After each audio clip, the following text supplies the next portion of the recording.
Pilonidal sinus disease क्या है, उसके सिम्टम्स क्या हैं, कैसे हो जाता है, किन में पाया जाता है।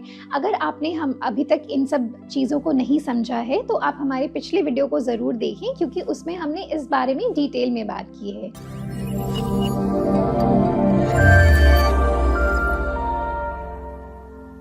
नमस्कार, मैं हूं डॉक्टर संध्या गुप्ता। मैं एक जनरल सर्जन और फीमेल प्रोक्टोलॉजिस्ट हूं। तो अब हम बात करते हैं पाइलोनाइडल साइनस के ट्रीटमेंट के बारे में। तो सबसे पहले जब आप डॉक्टर को दिखाने जाएंगे, वो क्लिनिकली एग्जामिन करेंगे आपके पाइलोनाइडल साइनस को। उसी से उनको समझ में आ जाएगा कि डायग्नोसिस क्या है। उसके बाद जांचों के तौर पे इसमें ज़्यादा जांच ना हो करके एक तो उस एरिया का, लोकल एरिया का अल्ट्रासाउंड और एक MRI की ज़रूरत पड़ सकती है, जिसमें कि हम पाइलोनाइडल साइनस को समझते हैं कि उसका ट्रैक्ट कितना लंबा है, वो सुरंग कितनी लंबी है, उस सुरंग की कोई और ब्रांच भी है, यानी राइट लेफ्ट में वो सुरंग क्या बढ़ी हुई है या वो सिर्फ एक ही सुरंग है। तो ये सारी चीज़ें हमें MRI की रिपोर्ट में पता चलती हैं। तो जब आपका पूरा हमें पाइलोनाइडल साइनस का नक्शा समझ में आ जाता है, उसके बाद डॉक्टर आपसे डिस्कस करेंगे कि आप क्या सर्जरी के लिए जा सकते हैं। अगर आप पाइलोनाइडल सर्जरीज के बारे में पढ़ रहे हैं, समझ रहे हैं, तो आपने देखा होगा कि पाइलोनाइडल सर्जरीज जो हैं वो कई सर्जरीज बहुत एक्सटेंसिव सर्जरीज होती हैं, जिनमें फ्लैप्स उठाए जाते हैं, प्लास्टिक सर्जरीज का टेक्निक्स का यूज़ किया जाता है और हीलिंग में काफ़ी टाइम लगता है। तो क्या सब मरीज़ों को इतनी एक्सटेंसिव सर्जरीज कराने की ज़रूरत है, या कोई ऐसा भी तरीका है कि हम सर्जरी से बच सकते हैं?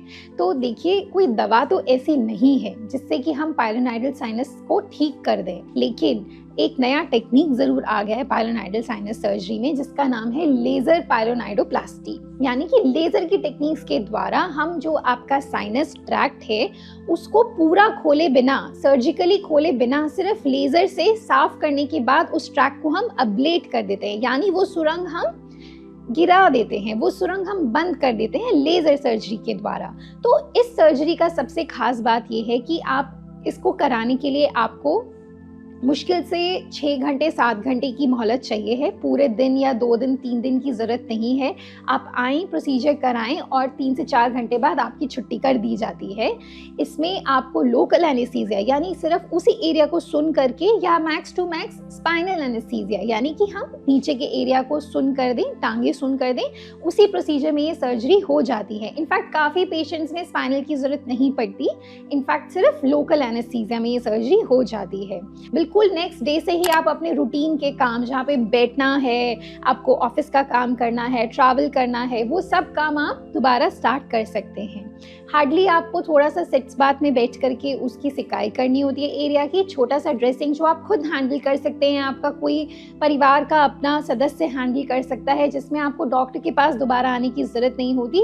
इस तरह से आपकी सर्जरी हो जाती है। जो सर्जरी पहले 4 से 6 हफ्ते में वूंड ठीक होता था, धीरे धीरे पट्टियों से भर के, जिसके बाद आपको 7-8 दिन का अच्छा प्रॉपर रेस्ट देना होता था, वो सब चीज़ों से आप बच जाते हो। लेकिन क्या लेज़र सर्जरी हर केस में इफेक्टिव है?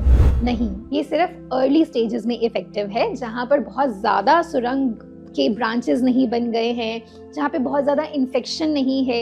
इसलिए बहुत ज़रूरी है कि हम अपने पाइलोनाइडल साइनस के ट्रीटमेंट को बहुत ज़्यादा डिले ना करें, क्योंकि ये लेज़र सर्जरी एक तरह से सर्जरी भी नहीं है, अगर मैं कहूँ तो। मतलब ये एक तरह से उस बड़ी सर्जरी का तोड़ है, बट ये तभी पॉसिबल है जब आप अर्ली स्टेजेस में आ जाए। लेट स्टेजेस में तो फिर वही आपके फ्लैप्स होंगे, जैसे कि लिम्बर्ग, रोम्बॉइड, और बहुत बार तो उस एरिया को बस निकाल करके खुला छोड़ दिया जाता है भरने के लिए पट्टियों से, जिसमें आराम से 4 से 6 हफ्ते लगते हैं। सर्जरी के बाद आप सीधे नहीं लेट सकते, आपको उल्टे ही लेटे रहना होता है और करवट पे लेट सकते हैं, और 7-8 डेज बाद ही आपको वॉकिंग अलाउड होती है, वो भी बिल्कुल छोटे छोटे स्टेप्स से, ताकि आपके उस एरिया में प्रेशर्स ना आए।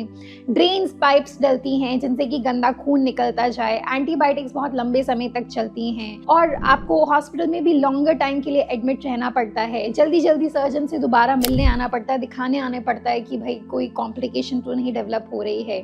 तो इतने लंबे प्रोसेस से आप एक तरह से लेज़र सर्जरी से छूट जाते हैं। लेकिन अगर आपको कॉम्प्लेक्स पाइलोनाइडल साइनस है, यानी अब आप लेट स्टेज में प्रेजेंट किए हैं, तो हमारे पास यही ट्रीटमेंट ऑप्शंस हैं। और आजकल इनमें भी बहुत ज़्यादा अच्छे सर्जिकल प्रोसीजर्स आ गए हैं, जिसमें कि हम इन जो ये सारी पहले हमारी प्रिकॉशंस होती थी उसमें भी हम बहुत मिनिमाइज़ कर देते हैं। लेकिन ऑब्वियसली लेज़र सर्जरी जितना अच्छा तो मतलब नहीं रहता है, उतना क्विक रिकवरी, उतना बैक टू वर्क जल्दी आना वो पॉसिबल नहीं हो पाता है इन सब सर्जरीज के बाद। तो इसीलिए अगर आप अर्ली बायोनाइडल साइनस डिजीज से सफ़र कर रहे हैं तो please discuss about laser options with your surgeon, and it's a very good option with low recurrence rates and quicker recovery. So इसी तरह के और वीडियोस को जानने के लिए आप हमारे चैनल को ज़रूर सब्सक्राइब करें। Thank you.